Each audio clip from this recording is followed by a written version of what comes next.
قل يا أهل الكتاب تعالوا إلى كلمة سواء بيننا وبينكم ألا نعبد إلا الله ولا نشرك به شيئا ولا يتخذ بعضنا بعضا أربابا من دون الله فإن تولوا فقولوا اشهدوا بأننا مسلمون.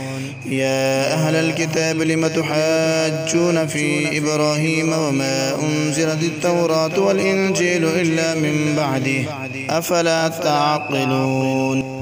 ها أنتم هؤلاء حاججتم فيما لكم به علم فلم تحاجون فيما ليس لكم به علم والله يعلم وأنتم لا تعلمون. ما كان إبراهيم يهوديا ولا نصرانيا ولكن كان حنيفا مسلما وما كان من المشركين. إن أولى الناس بإبراهيم للذين اتبعوه وهذا النبي والذين آمنوا والله ولي المؤمنين. ودت طائفة من أهل الكتاب لو يضلونكم وما يضلون إلا أنفسهم وما يشعرون.